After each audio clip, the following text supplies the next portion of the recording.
तर मग 3 वर मागितल्यानंतर शेवटच्या वर मध्ये त्यांनी पहिले 2 वर तर तो असे मागतो की वडील माझ्यावर रागवलेले असतील किंवा चिडलेले असतील आणि वडिलांनी जे काही चुकीच्या गोष्टी दान केल्या त्या बदल्यात त्यांना काही त्रास होऊ नये, हा पहिला वर. दुसरा वर, स्वर्गामध्ये जाण्यासाठी अग्निविद्या जी लागते ती शिकण्याची इच्छा त्यांनी विचारली, ती त्याला मान्य केली यमाने. आणि तिसऱ्या ह्याच्यामध्ये त्यांनी आत्मविद्या, आत्मज्ञान, सेल्फ रिअलायझेशन पर्यंत पोहोचण्यासाठी काय काय केलं गेलं पाहिजे किंवा काय आहे सेल्फ रिअलायझेशन, याच्या वेळेस यमाने पुन्हा त्याची परीक्षा घ्यायची म्हणजे इच्छा झाली की मी तुला दुसरं काही देतो, म्हणजे तू हवं तितकं प्लेजरच्या गोष्टी, आपण म्हणतो ना आपले 5 सेन्स आनंदित करणारे असं कुठल्याही गोष्टी माग, तुला मी ते काहीही देतो, तू हे असं का मागतोस, तुझ्या वयाच्या मनाने ह्या सगळ्या गोष्टींचा तुला काय फायदा. पण तो अविचल राहतो, नाही मी जे म्हणजे मला जे हवं आहे ते मला हेच हवं आहे, वर हाच हवा आहे की मला आत्मविद्या जाणून घेण्यात जास्त इंटरेस्ट आहे. सो त्याला मग त्याच्यामध्ये ते काय त्यांच्या दोघांमधला संवाद होतो आत्मविद्या समजून घेत असताना ते सगळं पुढच्या 2nd अध्यायामध्ये सांगितलंय. सो द्वितीय तृतीय वल्ली में इतना प्रकरण, एक मिनट, यम उन्हें प्रलोभन देकर विचलित करना चाहते हैं किंतु नचिकेता अविचलित बने रहते हैं. इतना प्रकरण प्रथम अध्याय की प्रथम वल्ली में है. सो ही सगळी जी हिस्ट्री आहे ती पहिल्या अध्यायाच्या पहिल्या वल्लीमध्ये आहे. द्वितीय और तृतीय वल्ली में यमदेव आत्मा परमात्मा संबंधी विविध पक्ष समजाते हैं. म्हणजे पहिल्याच अध्यायातल्या दुसऱ्या आणि तिसऱ्या वल्लीमध्ये आत्मा आणि परमात्मा संबंधीचे पक्ष समजावतात. दूसरे अध्याय में परमेश्वर की प्राप्ति में बाधाएं, उनके निवारण, हृदय प्रवेश में उनकी स्थिति का वर्णन है. परमात्मा की सर्वव्यापकता, संसार रूपी अश्वत्थ का विवेचन, योग साधना तथा ईश्वर विश्वास एवं मोक्षादि का वर्णन है. अंत में ब्रह्म विद्या के प्रभाव से नचिकेता को ब्रह्म प्राप्ति होने का उल्लेख है. ठीक आहे. सो असं सगळं या कथा उपनिषदामध्ये आहे. हे सगळं शॉर्टमध्ये सांगितलंय, तेच थोडंसं डिटेलमध्ये आपण बघणार. कथा उपनिषद, कथा नाही आहे ते कठ, लिटरली मीन्स डिस्ट्रेस. डिस्ट्रेसमध्ये आहे म्हणजे त्रासात आहे असं आपण म्हणतो ना, डिस्ट्रेसमध्ये. कथा is also the name of says credited as the founder of the branch of Krishna Yajurveda. Krishna आणि शुक्ल यजुर्वेद असे यजुर्वेदाचे दोन ब्रांचेस आहेत. त्यातल्या कृष्ण यजुर्वेदाचा जो फाउंडर होता त्याचं पण नाव कथा होतं, म्हणून पण याला कथा उपनिषद दिला आहे असं म्हणतात. Yajurveda as well as the term for a female pupil or follower of कथा स्कूल ऑफ यजुर्वेदा. त्याही व्यक्तीचं नाव म्हणजे कथा जी ब्रांच आहे यजुर्वेदाची कथा ब्रांच, त्याला फॉलो करणारे जे फिमेल स्टुडंट होते त्यातले एकीचं नाव पण कथा होतं, म्हणून पण त्याला कथा उपनिषद म्हणत असतील. असे 2-3 काय म्हणू शकतो, अशा 2-3 गोष्टी प्रचलित आहेत कथा उपनिषद का म्हटलं असेल त्याला यासाठी. नाव कृष्ण यजुर्वेद 2 चॅप्टर्स, 2 अध्याय आहेत, ईच डिवायडेड इंटू 3 सेक्शन, 3 वल्ली आहेत. The Upanishad is the legendary story of a little boy Nachiketa, the son of sage Vajrashrava, who meets Yama, the Hindu deity of death. Their conversation evolves to a discussion of a nature of man, knowledge, Atman and moksha. Conversation evolves the discussion of nature. त्या दोघांमधलं M आणि नचिकेतामधलं conversation जे आहे त्याच्यामध्ये nature of man किंवा nature of soul, knowledge, आत्मन म्हणजे soul, self, आणि मोक्ष, liberation, याबद्दलच्या ज्या कन्सेप्ट आहेत त्या क्लिअर केल्या. The Katha Upanishad, also called as Kathaka Upanishad, is one of the most popular and widely read Upanishad. It narrates the story of Nachiketa, a young boy, and largely contains a dialogue between Nachiketa and Yama, the god of death. Yama is a guru and Nachiketa is the shishya who learns the secret of death from Yama. Swami Vivekananda's famous saying, arise, awake, माहिती आहे ना ते, arise, awake and do not stop until your goal is achieved. हे जे त्यांचं famous वाक्य आहे, it is derived from the श्लोक इन दिस उपनिषद. या उपनिषदामधल्या श्लोकावरून घेतलेले आहे. Okay. Then the story of Nachiketa, the sacrifice. Vajrashrava, Nachiketa's father, does a yajna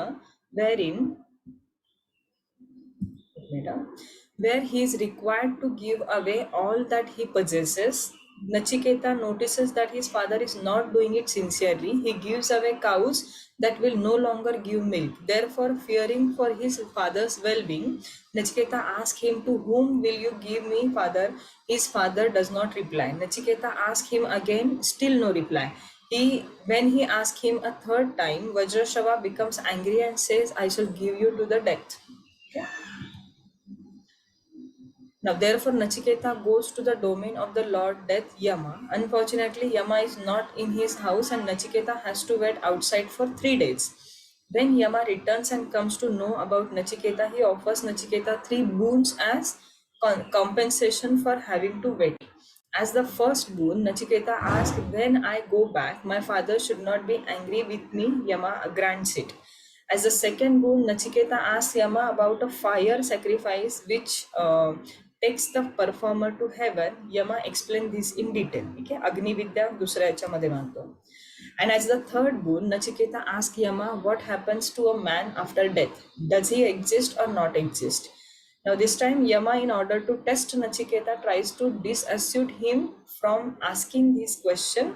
He offers Nachiketa all kinds of worldly and heavenly enjoyments in exchange of his question. However, Nachiketa is unmoved by Yama's offerings, much to Yama's satisfaction. ठीक आहे, तो थोडासा divert करायला बघतो तिसऱ्या क्वेश्चनच्या वेळेस, कारण ती हेवी आहे ना, आणि अशी विद्या कुणाला देण्यापूर्वी आधीच्या गुरूंची ती सवय होती की आधी ते टेस्ट करून बघायचे शिष्याची तेवढी कपॅसिटी आहे की नाही, एवढं मोठं नॉलेज कॅरी करायची आणि ती सांभाळायची. सो मग नचिकेता तरी सुद्धा बाकी सगळ्या गोष्टी नको म्हणतो आणि तेच हवंय, म्हणजे सेल्फ रिअलायझेशनचं नॉलेज हवंय किंवा डेथ क्वेश्चन तेच आहे, आन्सर्स तेच असणारे क्वेश्चन जरी हा असला तरी, की what happens to a man after death. However, Nachiketa is unmoved by Yama's offerings, much to Yama's satisfaction. पुन्हा एकदा यमा त्याच्यावरती खुश होतो की एवढं सगळं मी देऊ करतोय तरी सुद्धा नचिकेताची इच्छा नाहीये ते घ्यायची, पण त्याला ते आत्मविद्याच हवी आहे. Yama says there are 2 paths, Shreyas, the good, and Preyas, the pleasant. You are intelligent and have selected the good over the pleasant. Okay? Pleasant one is म्हणजे प्लीझंट जे आहे ते आपण म्हणतो ना प्रत्याहार ज्यासाठी करतो ना, सेन्सरी प्लेजर मिळवण्यासाठी जे आहे ते प्लीझंट, आणि श्रेयस इज गुड. ओके, जो मार्ग आहे तो इंटेलिजन्सने जातो तो. सो त्या दोन्हीपैकी पुन्हा जे आहे त्यांनी श्रेयस हेच चूज केलं होतं नचिकेताने. Being pleased with Nachiketa's dispassion for ephemeral pleasures, Yama proceeds to divulge to him the secret of death. Yama's teachings about death and the nature of self form the rest of the Upanishad. आता त्यातले खूप details नाही दिलेत, इतकं सगळं detail नाहीयेत आपल्याला, म्हणजे अख्खच्या अख्खं उपनिषद नाहीये, पण हे जे इंट्रोडक्शन आहे आणि इन शॉर्ट त्या उपनिषदामध्ये काय आहे हे गरजेचं आहे लेवल 2 साठी. There are 2 places in the Kathopanishad where yoga is mentioned. हा, आता आपण योगा पॉइंट ऑफ व्ह्यूने उपनिषदांचा इम्पॉर्टन्स बघतोय. तो 2 ठिकाणी योगाचा रेफरन्स आलेला आहे. यमा while speaking about the self says अध्यात्म योग अधिगमना देवम मात्व धीरहा हर्षु शोक जाहती. It means by concentrating the mind on the self and meditating on the deity residing there, the intelligent man gives up both the joy and sufferings. Okay, so meditation in short सांगितलं आहे, to become one with yourself याच्याबद्दल explain केलं. Here Yama presents Adhyatma Yoga, concentration on the self, as the means to attain perfect equanimity. Okay, that mind peace जे आपल्याला मिळवायचं आहे त्यासाठी concentration on the self, in short meditation is important. इथं एकदा reference आला. Yama also directly defines yoga as yogamiti manyate sthiram indriya dharanam. It means that is called as yoga when the sense organs and the mind are steadily restrained. Okay, sense organs आणि mind जेव्हा कंट्रोलमध्ये आणलं जातं तर त्याला योगा असं म्हणतात. Thus, yoga is defined in the Kathopanishad as controlling the sense organs and also as the means to attain realization of the self. Okay, self-realization is the definition. म्हणजे through what? Self-realization through controlling your mind and controlling your sense is called as yoga. Now, Nature of soul, Yama described the nature of the self in various shlokas. The characteristic of the self are: it is neither born nor does it die, it does not originate from anything, nothing originates from it. Okay, it is unborn, eternal, everlasting, and ancient. It does not die when the body dies. It does not kill, nor is it killed. It is subtler than the subtle and greater than the great. It resides in the heart of every creature. Okay, nature of soul सांगितलं. आता it is nature of soul is Atman. Atman is आत्मनमध्ये ब्रह्मनच्या सगळ्या qualities आहेत. ह्या सगळ्या आपण ब्रह्मनच्या qualities पाहिल्या होत्या ना सुरुवातीला, की it is neither born nor does it die, it does not originate from anything, nothing originate from it. Okay, it is unborn, eternal, everlasting, ancient. It does not die, even the body dies. Body म्हणजे एक आपण एक कपडे घालून काढल्यासारखे, तसं फक्त बॉडीचा वापर आहे. इट डज नॉट किल और it is nor is it killed. It is subtler than the subtle, greater than the great. It resides in the heart of every creature. Okay, that was nature of soul. The characteristic of the self are: while sitting, it travels far away; while sleeping, it goes everywhere; it is bodiless in the midst of the bodies; it is permanent in the midst of the impermanence. Okay, so impermanence is body and permanent is soul.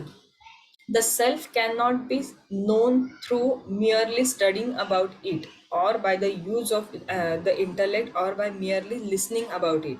It can be attained only and only by the grace of the self. Okay, मेडिटेशनचा experience किंवा असं नेचरचं सोलचं nature असतं. It cannot be explain, it cannot be taught. ह्याच्यासाठी काय करणं गरजेचं आहे? स्वतः मेडिटेशन करून बघणं गरजेचं आहे, स्वतः त्या प्रोसेसमधून जाणं गरजेचं आहे. It cannot B, you cannot share your experience and the one who is listening cannot feel your experience. आपण समोरच्याला कसं वाटतं हे नाही सांगू शकत समाधी अवस्थेमध्ये. जसं एकदा महेशनी विचारलं होतं कुंडलिनी जागृती म्हणजे काय असतं, तर ते असं एक्सप्लेन करण्यासारखं नाही, किंवा ते झाल्यानंतर इतकं सहज लोकांमध्ये मिक्स होण्यासारखी नाही होत. ओके, म्हणजे त्या लेवलपर्यंत विज्ञानमय कोषपर्यंत गेलेले व्यक्ती जे थोडासा त्यांचा ऑरा वेगळा असतो ते आपल्याला सगळ्यांमध्ये उठून दिसू शकतात. पण कुंडलिनी जागृती झालेल्या व्यक्ती असं सहज लोकांमध्ये मिक्स होत आहेत, किंवा स्वतः सांगतायत माझी कुंडलिनी जागृती झाली, असं नाही होऊ शकत. हा एक्सपिरियन्स आहे जो प्रत्येकाने घेणं गरजेचं आहे, किंवा स्वतः घेणं गरजेचं आहे. Nature of soul, analogy of chariot. Yama explains the relationship between the self and the body mind complex using the analogy of the chariot. रथ असतो ना, एक रथ, रथामध्ये काय काय असतं? घोडे असतात, घोड्यांना लगाम असतो, सारथी असतो रथ चालवणारा, आणि म्हणजे रथामध्ये बसलेला जो व्यक्ती असतो, समजा तो राजा असतो. तर अशा रथाची कन्सेप्ट त्यांनी नेचर ऑफ सोल एक्सप्लेन करण्यासाठी रथाची कन्सेप्ट त्यांनी कम्पेअर केले या दोन गोष्टींमध्ये. Okay, so the self is the master of chariot. Okay, body is the chariot, म्हणजे आपलं शरीर जे आहे म्हणजे रथ आहे. इंटलेक्ट इज अ चॅरियोटियर, जो सारथी आहे ते इंटलेक्ट आहे. Mind is the bridle, bridle I guess लगाम, हो ना, ब्रायडलचा अर्थ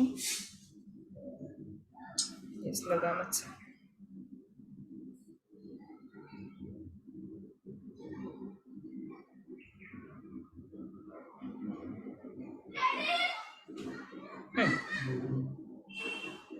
लगामच करेक्ट, म्हणजे मराठीत लगाम शब्द बरोबर आहे. सो ब्रायडल कुठे गेला? Mind is bridle. कंट्रोलमध्ये आपल्याला काय करायचं आहे? तर माइंड करायचं आहे. Sense organs are the horses. 5 horse जे आहेत ते प्रत्येक horse represents 5 sense organs, and the roads are object of sense organs. Sense ऑर्गन्सचे जे ऑब्जेक्ट आहेत, एकच मिनिट खिडकी लावते, आवाज येते.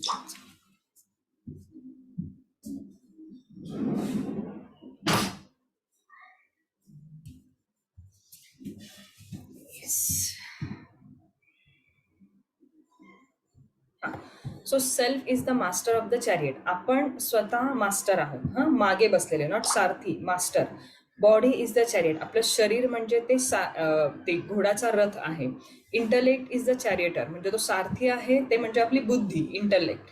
माइंड म्हणजे ते लगाम घोड्यांना लावलेले, आणि सेन्स ऑर्गन्स म्हणजे स्वतः घोडे, आणि रोड ज्या रोडवरती तो रथ चालला आहे तो म्हणजे सेन्स ऑर्गन्सचा ऑब्जेक्ट. आपल्याला काय करायचंय, सेन्स ऑब्जेक्ट्सच्या त्या ऑब्जेक्ट्सवरून सेन्स ऑर्गन्सना कंट्रोलमध्ये आणायचंय with the help of mind and intellect. आणि अशा प्रकारे आपलं नेचर ऑफ सोल म्हणजे आपल्याला जे मेडिटेशन अल्टिमेटली त्यांनी करायला सांगितलेलं आहे सेल्फ रिअलायझेशनसाठी, ते करण्यासाठी आपल्याला अशा प्रकारे माइंड आणि सेन्स ऑर्गन्सना कंट्रोलमध्ये आणणं गरजेचं आहे.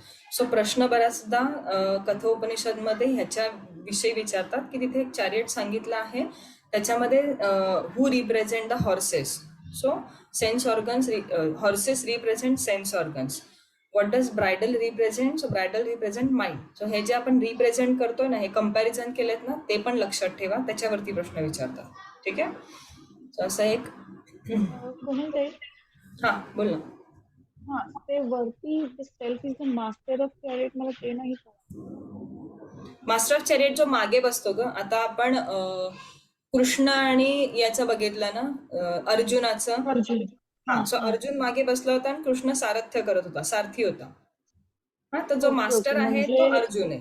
सेल्फ इज द मास्टर, आपण स्वतः मास्टर आहोत. हा, बॉडी इज द चॅरियट, म्हणजे ती हे तो रथ आहे. इंटरलेक्ट इज द चॅरिटर. हा, आपलं डोकं म्हणजे आपला सारथी आहे. आपलं इंटरलेक्ट, आपली बुद्धी जी आहे ती आपली सारथी आहे. माइंड म्हणजे हातातला लगाम आहे. आणि सेन्स ऑर्गन्स म्हणजे 5 घोडे आहेत आणि ज्या रोडवरून आपण जातोय घोड्यांचा ऑब्जेक्ट आहे. ठीक आहे. सारथी वेगळा आणि त्याचा ओनर वेगळा. शेवटी ओनरच सारथ्याला सांगणार ना कुठं जायचंय कुठं नाही. सारथी स्वतःच्या डोक्याने नाही चालू असं. ठीक आहे. सो हे झालं what does represent what. Importance of self-realization. Throughout the Kathopanishad, we find various instances where Yama extols, praises enthusiastically self-realization. Among the 2 paths open to man, the intelligent one selects the good path and attains knowledge, whereas the unintelligent man chooses to pleasant path and misses the real goal, self-realization. Okay, यात घेण्यासारख्या काय गोष्टी आहेत. So आपण त्याचा आता essence बघतोय त्या कथा उपनिषदचा. सो त्याने जे श्रेयस आणि प्रेयस या ज्या 2 गोष्टी सांगितल्या आहेत, की एक म्हणजे इंटेलिजंटली घेतलेला जो मार्ग आहे दॅट इज गुड पाथ, आणि one with अनइंटेलिजंट who chooses the pleasant path. त्यातल्या त्यात बरा आपण जो म्हणतो की जास्त कम्फर्ट झोनच्या बाहेर न जाता, आता आपण आत्ताच्या याच्यामध्ये जे म्हणतो की कम्फर्ट झोनमध्ये राहणं इज प्लीजंट पाथ, म्हणजे प्लीजंट पाथ, आणि going out of comfort zone is you can say intelligent path, आणि थोडासा कष्टदायक मार्ग असं म्हणू शकतो. And Mrs the goal. Pleasant path घेऊन आपण जे अचीव्ह करायचं आहे. ओके, आता इथे आपल्याला अचीवमेंट काय आहे, तर आपल्याला सेल्फ रिअलायझेशनसाठी मेडिटेशन करायचं आहे, which we cannot go towards unless we choose good path. म्हणजे इंटेलिजंट पाथ जोपर्यंत चूज करत नाही तोपर्यंत पोहोचू शकणार नाही. The importance of the self-realization is the self-realized person becomes free of both limited joys and sorrows.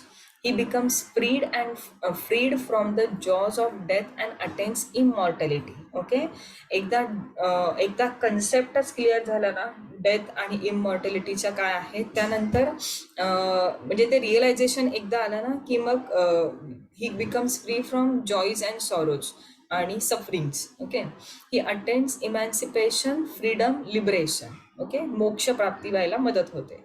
Self realization grants eternal peace. Okay, eternal peace. Okay, unlimited किंवा endless peace मिळून जातं. त्याच्यामध्ये काहीच येऊ शकत नाही की अमुक एक गोष्ट झाली म्हणून पुन्हा डिस्टर्ब झालं असं नाही. एक बॅक ऑफ माइंड एक इटर्नल पीस मिळून जातं, बाकी जरी काही अपडाऊन्स आले तरी.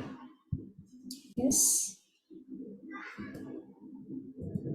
सो ताम योगमिति मन्यते स्थिराम इंद्रियधारणाम अप्रमत्तस्तदा भवति योगो ही प्रभवाप्यै यौ.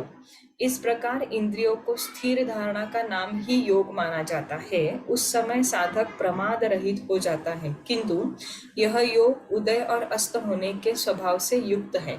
अतः परमात्मेच्छु को योग युक्त रहने का दृढ़ अभ्यासी होना चाहिए. ओके, म्हणजे इन शॉर्ट मेडिटेशनचे इम्पॉर्टन्स सांगितले.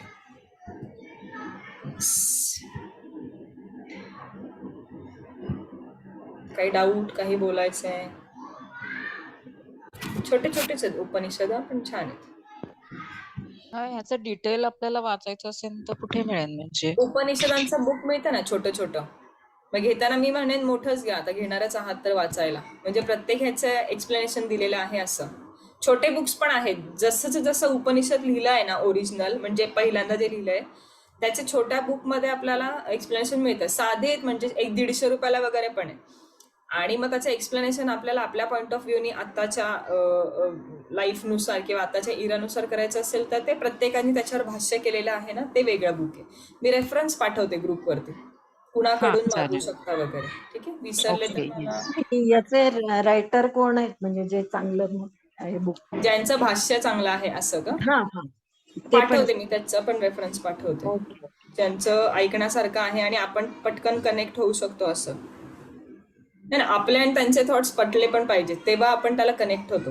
म्हणजे आता आपण Right. योग वसिष्ठ व्यासांचं भाष्य वाचतो, महर्षी पतंजलींचं जे आहेत योगसूत्रांवर व्यासांनी केलंय ना भाष्य, आपल्याला ते पटतं आणि आपण ऍक्सेप्ट करतो. असे अजून क्रॉस जाणारे पण भाष्य तुम्हाला जस्ट फॉर इन्फॉर्मेशन सांगेन मी, जे म्हटलं होतं ना सरांना बोलवायचे, सावंत सरांना, त्यात आपला कोर्स झाल्यानंतर किंवा दिवाळी पोस्ट दिवाळी आपण बोलूयात त्यांना, कोर्स म्हणजे किंवा दिवाळीच्या आधी पण बोलूयात, पण एक बाकी सगळं तुमच्या डोक्यात नकोय मला तेव्हा, एक्झामचं वगैरे ती एन्झायटी नकोय, फ्री माइंडनी ते काय सांगतायत ते ऐकून घ्या. आणि आता तो जोल नकोय की कुठल्या पादात काय येतं, बेस तरी तुमचा तयार राहू देत, अभ्यास करून तो बेस तयार करा की बाबा पहिल्या पादामध्ये हे 4 पाद आहेत, असं असं त्याच्यामध्ये आता योगानुशासनम पहिले 12 हे आहेत. जर तुम्हाला मला खुश केलं ना की पाठ केले सगळं, की मी लगेच त्याच्या आठवड्यात त्यांना बोलवते. खूप ऐकण्यासारखं. नाही आता ह्या पीडीएफ मध्ये जे आहे ना, that is point of exam we can understood, आणि एक्झाम मध्ये जसे क्वेश्चन्स विचारतील त्या दृष्टीने ही पीडीएफ इज इनफ. इनफ पण आहे. अजून थोडं माहिती घेण्यासाठी हो पाहिजे ना, पाहिजे अजून थोडी माहिती घेण्यासाठी पाहिजे. मी तुला पाठवते, तुम्हाला रेफरन्स पाठवते, मागवायचे कुठून आहे ते पण पाठवते. चालेल. तुम्ही तुमचे मागवून घ्या किंवा ग्रुपनी एकत्र मागवा, कसंही करा. हा चालेल. येस चालेल चालेल. येस, पण ते लक्षात ठेवा, पतंजलींचं पण आपल्याला संयम वगैरे हे करायचं आहे ना, सो तेवढा अभ्यास फास्ट करा थोडासा. आणि तुम्ही प्रिपेअर्ड असाल की सांगा, एक्झामच्या आधी पण आपण त्यांना बोलू शकतो, ऑनलाईनच येणार आहेत एनिवेज ते, पण त्यांचं जे ते सांगतायत ना ते रिसिव्ह करायला आपण आपली तयारी करायची आधी. अदरवाईज ते आले आणि आपणच तेवढे प्रिपेअर्ड नाही आहेत आणि ते शिकवून गेले आणि आपल्याला काही कळलं नाही, असं नको व्हायला. आपण म्हणजे मी ऋग्वेद योगाची एक लायब्ररीज करूया सगळे मिळून मग. ओके, करू करू. म्हणजे सगळ्यांनी मिळून कॉन्ट्रीब्युट करून हवं तर बुक्स ऑर्डर करूयात. म्हणजे माझ्याकडचे जे आहेत ना मी आधी आणून देतो तुम्हाला, माझ्याकडे भरपूर आहे, पण ते तिथं कॅरी करायला लागतात, ते काय आपलं नाहीये ना, म्हणून तर मी तिथे एक आणणार आहे म्हटलं ना, कबड. कबड मध्ये मी ठेवून टाकू शकते, म्हणजे माझ्याकडे नाहीयेत ते मागवा इनिशियली, मग तुम्हाला वाटलं तर तेच परत मागवायचे, तुमची एक सेल्फ कॉपी असावी अशी इच्छा असेल तर तुम्ही परत ती सेल्फ कॉपी पण ठेवा. विकत आणणार असली तर आणू नको, माझ्याजवळ आहे. काय ते? कबर्ड समजा विकत आणायचा विचार करत असली. मी बुक केलं होतं, कारण मला छोटे कबड तिथे लागणार होतं आपल्याला. नाही तर माझ्याकडे आहेत एक्स्ट्रा, म्हणून म्हटलं ते वापरलं जाईल. अच्छा ठीक आहे, मी करते कोऑर्डिनेट. तुझं एक आलेलं असलं तर दुसरंही आपल्याला जोड लागणारच आहे. लागणार आहेत तिथे, एक आपल्याला ह्याच्यासाठीच हवंय बुकसाठी, आणि एक बाकी ते मला ब्लॉक्स वगैरे हवेत त्यासाठी हवंय. मग मी देते ते एक कपाट तुला नक्की. चालेल नक्की. मग आपल्याला तिथेच सगळा रेफरन्स बघता येईल. आणि माझ्याकडे बुक्स, माझं कबट मोठं आहे एक, पण त्यातलं तुम्हाला जे लागतील तेवढे मी तिथे आणून ठेवू शकते. तुम्ही तुमच्याकडे चावी देत जाईन, तुम्ही कधी यायचं ते या, ते एक बुक घ्या, सॅटर्डे संडे रीड करा, असं करता येईल. आपल्याला परमिशन आहे तिथे ठेवायची, काही प्रॉब्लेम नाही. Okay good. ओके चालेल, चल पुढचं बघूया. प्रश्न उपनिषद.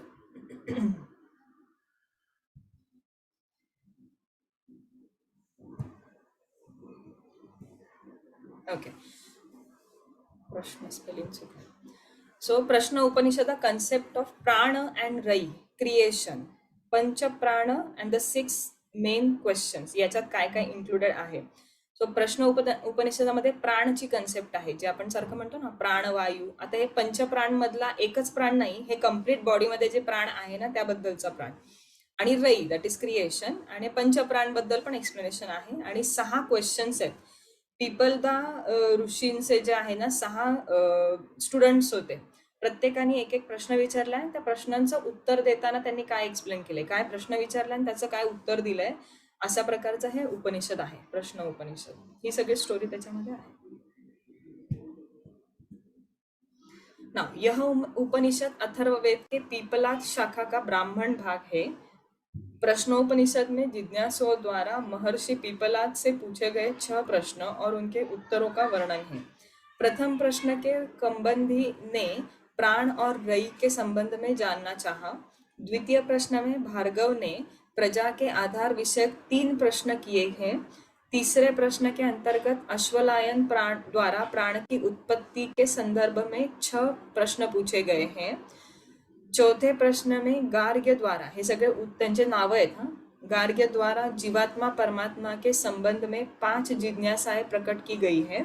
5वें प्रश्न में अंतर्गत सत्यकाम ने ओंकार उपासना जाननी चाहिए. छठा प्रश्न सुकेशा ने किया, जिसमें 16 कलायुक्त पुरुष के विषय में जिज्ञासा की गई है. अंत में सभी प्रश्नों के समुचित समाधान पाकर जिज्ञासुओं द्वारा महर्षि पीपलाद के प्रति कृतज्ञता व्यक्त करते हुए उनकी वंदना की गई. ठीक आहे. सो अशा प्रकारचे 6 उपनिषद आहे, 6 प्रश्न आहेत, त्यांची उत्तरं दिली. नाव प्रश्न Upanishad introduction. Atharvaveda ascribes to Pippalad सखा ब्राह्मण section. It is also called as Shat Prashna Upanishad. The Prashna Upanishad contains 6 Prashna questions and each is a chapter with the discussion of answer. 3 Adhyay chapters with a total of 6 Kandikas. जुशी short section Kandikas म्हणतात त्याला. 3 अध्याय with a total of 6 Kandikas. 3 अध्याय प्रत्येकात 2-2. So this Upanishad is in the form of series of dialogue between the Guru Pipalad and his 6 disciples.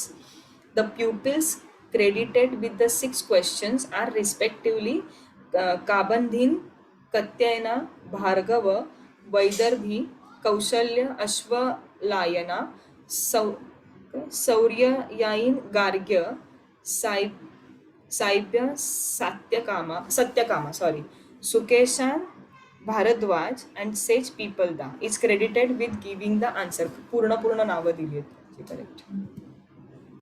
Now the 6th disciple approaches Pipalda in order to learn about Brahman. Pipalda, in order to test their fitness for receiving this teaching, asked them to stay with him for a year with tapa, austerity, brahmacharya, celibacy and Shraddha, faith. Okay. आधीचे teachers हे असे सरळ उत्तर नाही द्यायचे, काहीतरी वेडवाकडं करायला लावायचे किंवा त्यांच्या अध्ययनामधून ते करायला लावायचं. म्हणजे मग ते नॉलेज जे असायचं ते डोक्यात फिक्स बसून जायचं. प्रश्न विचारला आणि सरळ उत्तर दिलं असे आधीचे गुरु नव्हते, त्यांना एक्सपिरियन्स मधून. कारण आधीचं शिक्षण पण तसं होतं ना, सकाळपासून संध्याकाळपासून 24 तास गुरुच्याच सानिध्यात. मग त्यांना शिकवायला पण चान्स असायचा. कधी कधी फिजिकल काही काम करता करता शिकवलं जायचं, कधी कधी नेचरमध्ये काहीतरी घडत असेल तर त्या घडण्यावरून सांगितलं जायचं. सो असं प्रॅक्टिकल नॉलेज खूप होतं. तसंच यांची आधी टेस्ट घेतली त्यांनी आणि they stay with him for a year with तप. तप म्हणजे तप आपल्याला माहिती आहे, ऑस्टेरिटी, ब्रह्मचर्य, celibacy and Shraddha, faith. At the end of the year, the disciple put forth their questions one by one and Pipalda answers them. Each disciple's question and Pipalda's answer to them form the content of the Upanishad. Now, the concept of prana and rai, creation. The first question is asked by Kabandhi, thus, from what are all beings born? Kashatna utpatti झाली. Okay? Now, Pipalda answers by saying that Prajapati, being desirous of progeny, created a couple, Prana and Rai, the eater and food. The sun is Prana and moon is Rai. Prana and Rai are not two different entities but merely 2 aspects of Prajapati. Pipalda compares the year to Prajapati. The Uttarayan is Prana and Dakshinayan is Rai.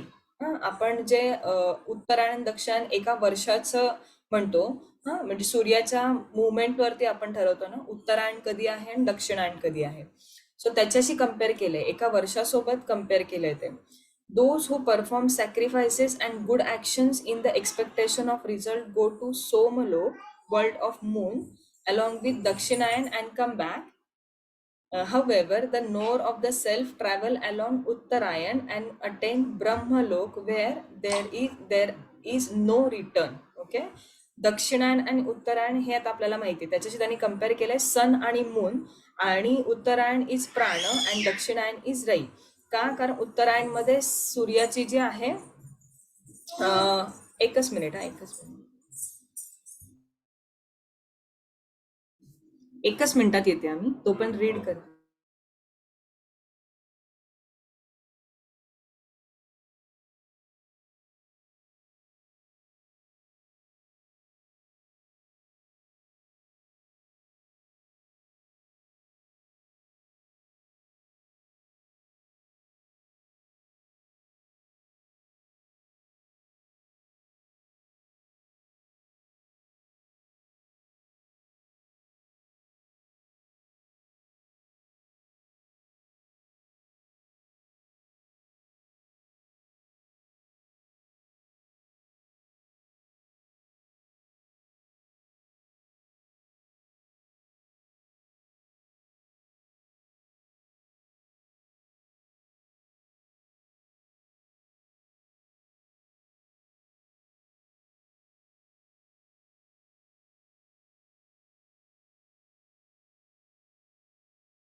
Okay, sorry. So the conception of prana and rai, the ear. आधीचा एक परत बघू, सन आणि moon सोबत पण compare केलेलं बघूया, तर मग पुढे जाऊ.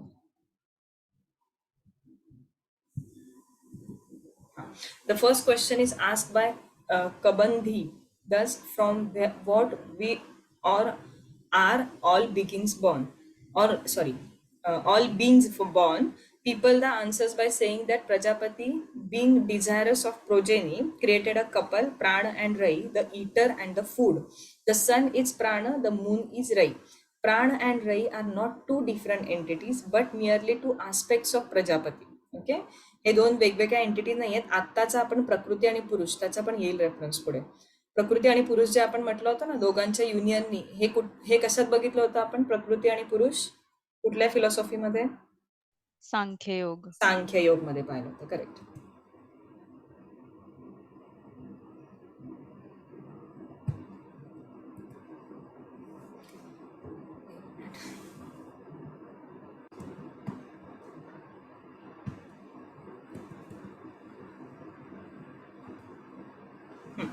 Next, Pippalada compares the year to Prajapati. Year सोबत कंपॅरिझन केलं प्रजापतीचं, तर उत्तरायण इज प्राण आणि दक्षिणायन इज रई.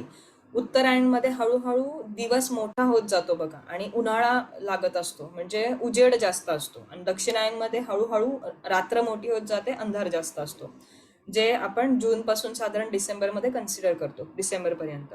Those who perform sacrifices and good actions in expectation of results go to Somalok, world of moon, along Dakshinayan and come back. And however, the knower of the self travel along Uttarayan and attain Brahmalok, from where there is no return. Okay, he concept आहे. आपल्या याच्यामध्ये पण शुक्ल पक्ष, कृष्ण पक्ष वगैरे जे आहे ना, ते याच्यामधूनच आलेले. ठीक आहे, कॅलेंडरमध्ये जर कधी बघितलं असेल तर, किंवा आपल्या इथं खूप आधीच पासूनच पुढच्या कितीतरी वर्षांपर्यंतचे जे कॅलेंडर सांगितलेले आहेत, आणि ते इतके परफेक्टली सांगितलेले आहेत, ते याच्यावरून. नाव conception of prana and rayi. The month सोबत कम्पेअर केलं, तर आधी इयर सोबत कम्पेअर केलं होतं, आता with month. Next, Pippalada compares Prajapati to the month and prana and rayi to the Shukla Paksha and Krishna Paksha respectively. The rishi perform sacrifices in the Shukla Paksha while the others do them during Krishna Paksha. ऋषीमुनी जे आहेत sacrifices किंवा त्याग वगैरे जे आहेत ते शुक्ल पक्षात करतात आणि बाकीचे जे आहेत ते they do it during Krishna Paksha. The import of the statement is this: the rishis identify everything with prana, therefore whatever sacrifices they do are considered to be done during shukla paksha, which symbolizes knowledge. एक minute.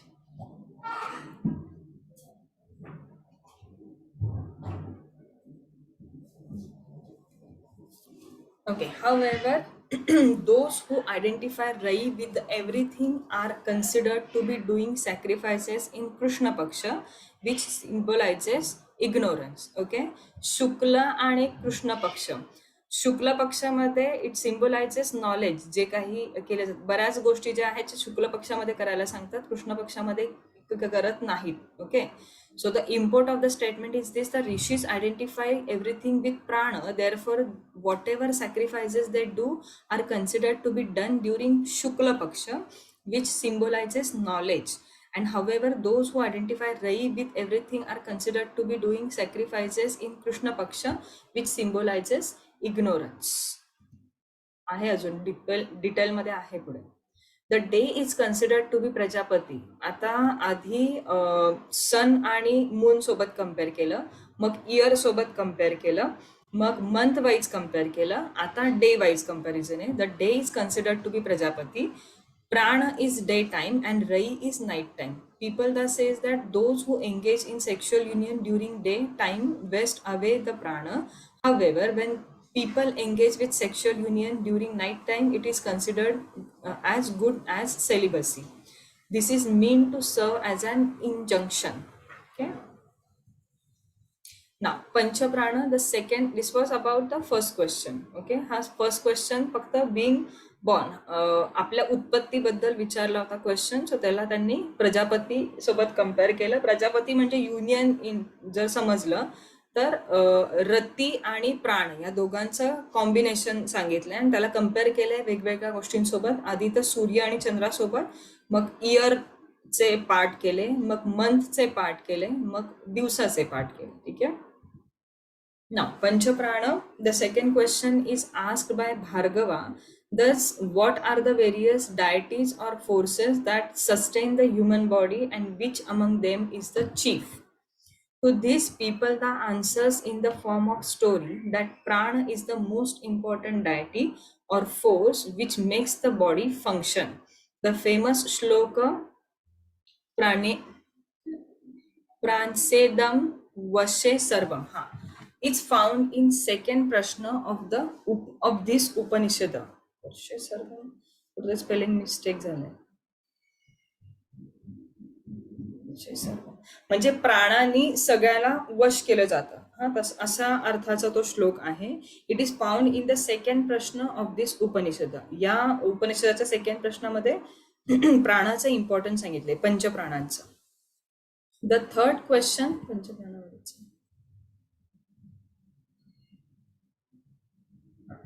So the third question is asked by Kaushalya. Thus, how this prana born?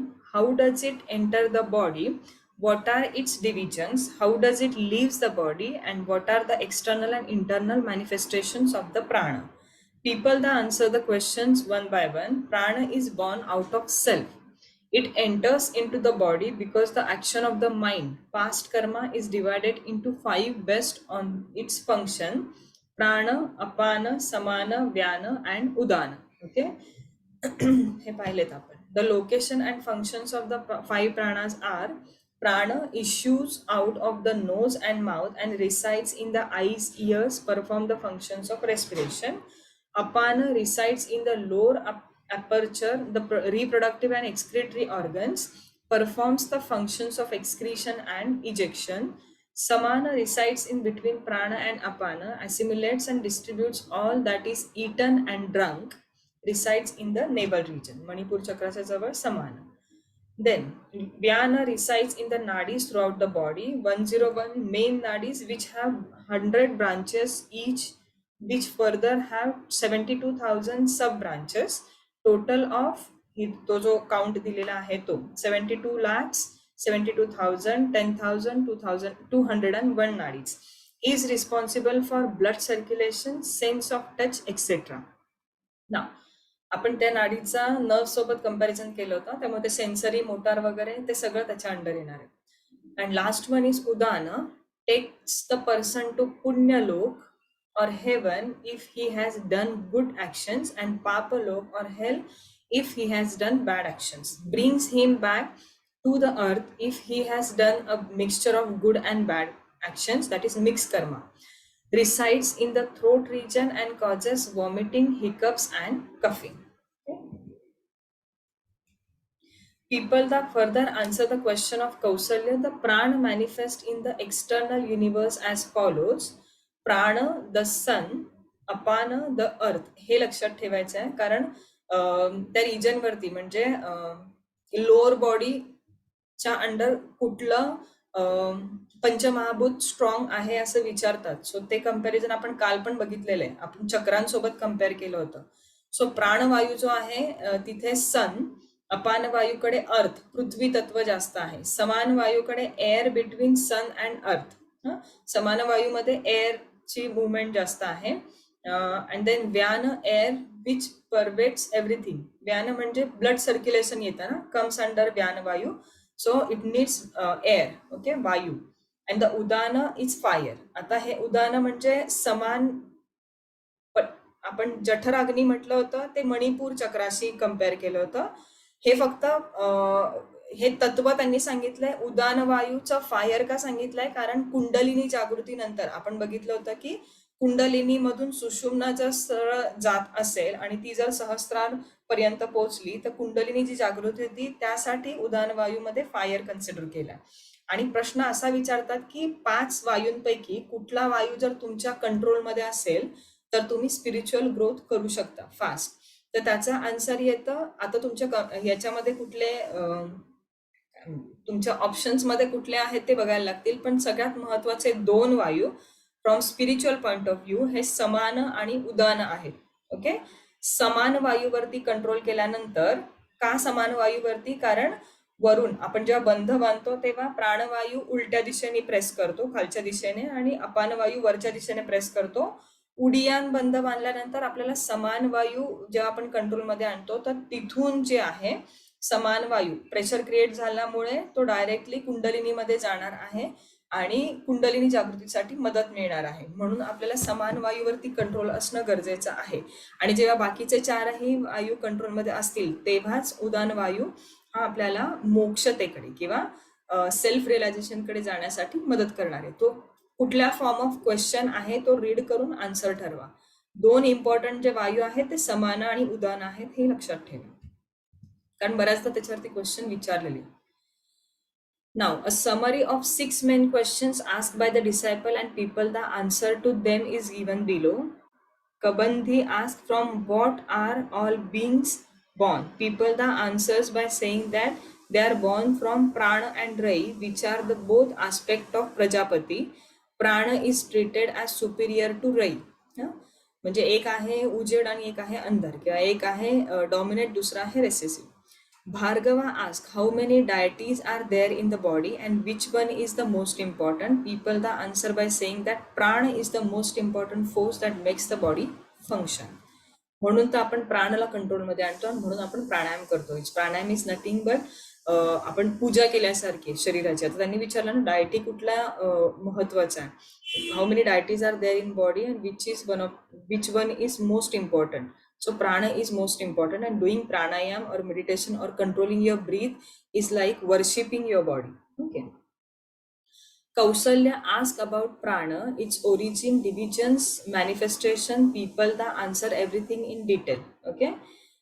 2 questions त्याच्यामध्ये म्हणजे प्राणावरती गेले. Sauryayani Gargya asked about the organs which go to sleep in a person.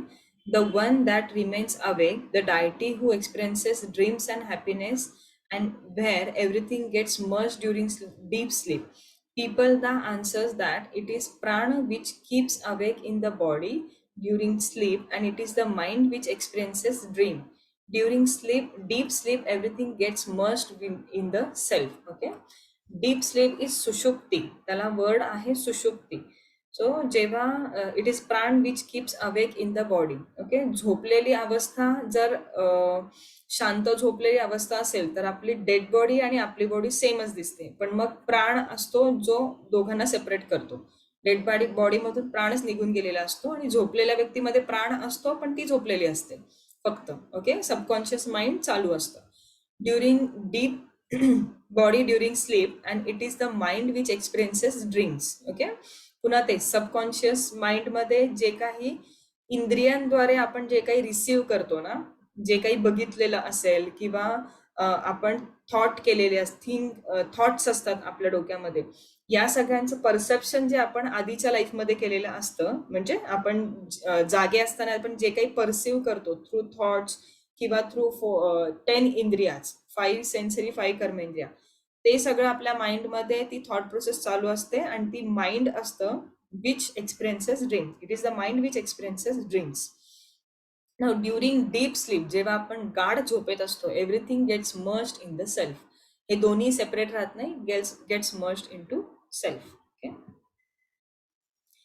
Satyakam asked about the world which is attained by one who meditates on the Om.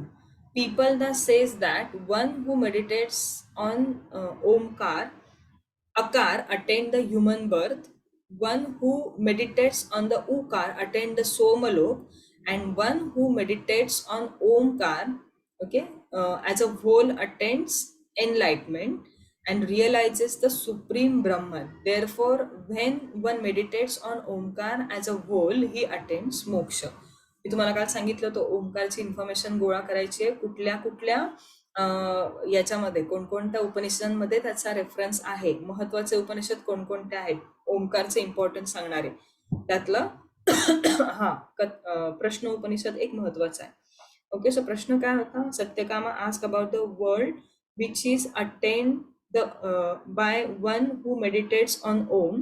People that says that one who meditates on Akar attains human birth. नुसतं अकार वरती meditate केलं तर human birth मिळते.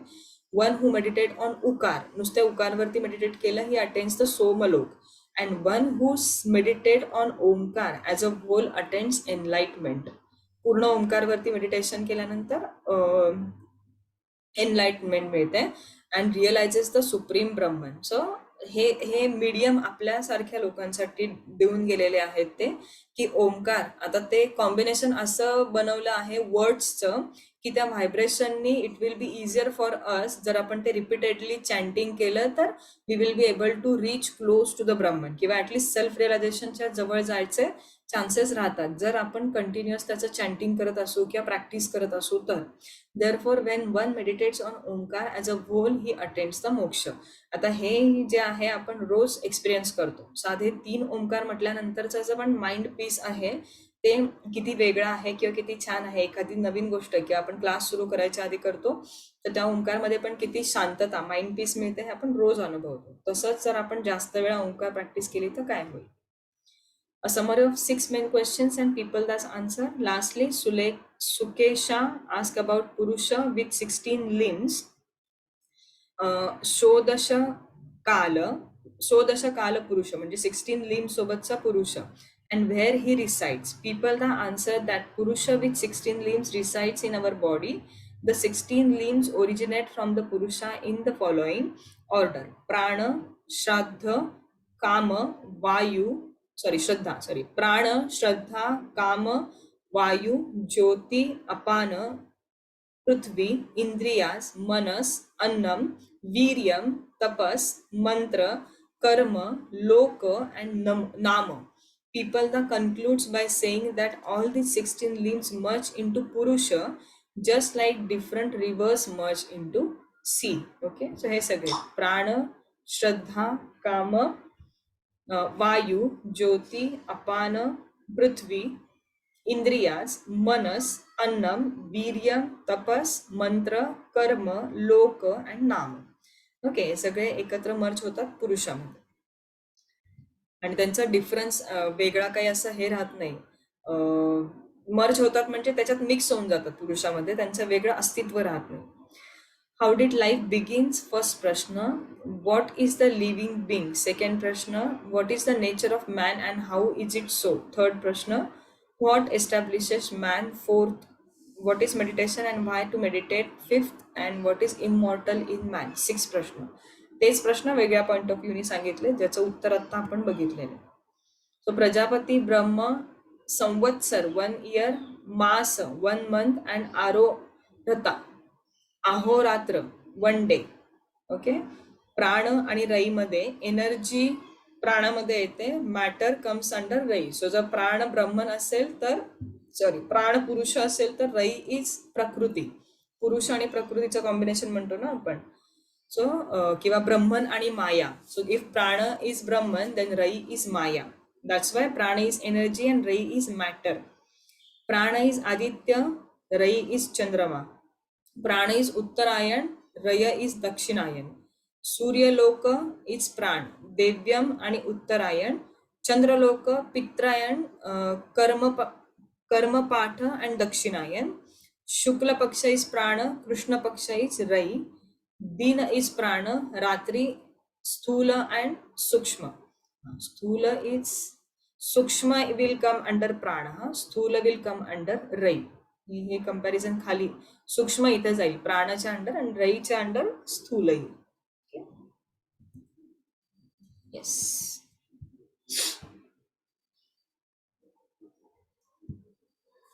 याच्यात काही doubts?